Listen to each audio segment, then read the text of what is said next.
What's up, everybody? Remington from Impulse Creative, and today we're going to talk about how to upgrade your playbooks so that you can start leveraging goals throughout the entire chat experience.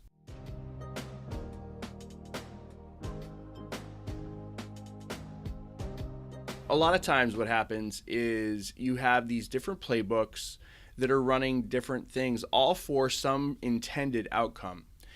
Except now we're getting to the point where you can start to branch quite effectively in drift.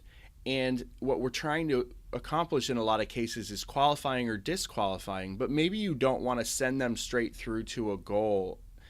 You want to create actions throughout the entire journey.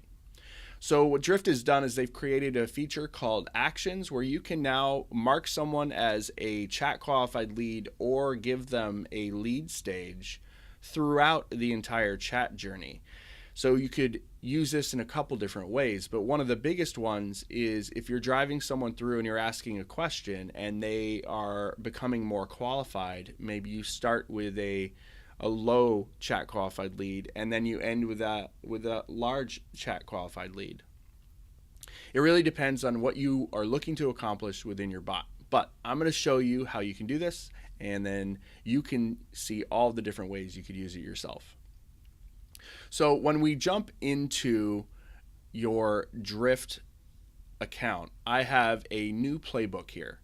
So this new playbook has the default questions and answers, and you'll notice that we've got lead bot qualified and bad lead off to the right here. But what you now have the option to do, if you hover over these lines, you can see that there's that little plus icon that happens. When we click on that plus icon, a drawer opens up, and basically it creates an action rule based off of the item, off of the actual other button option here in this case, and allows for you to mark it as a chat qualified lead, or you could disqualify it, and then also set the lead stage. So you no longer are going to have to do this at the end of the playbook and actually setting this up in the goal. Now you can do it throughout the journey. So what you can do is you just hit the plus icon, and then you see the lead stage. You can go through, and any of your lead stages that you have for your goals, you can select from here. And of course, you could type a new one in here, and you could create a new lead stage. This can be really great for engaging this chat into an API where the conversation happens once they reach a goal. And there can also be really great ways for you to automate things in the future. The other thing is doing the chat qualified lead. So maybe through a couple questions, they start looking really great. You can turn on the levels of the conversation qualified lead, but then maybe if they answer further questions down here, we want to make it so that if they answer this question negatively, then they're not a chat qualified lead. It really depends on how you want to structure it.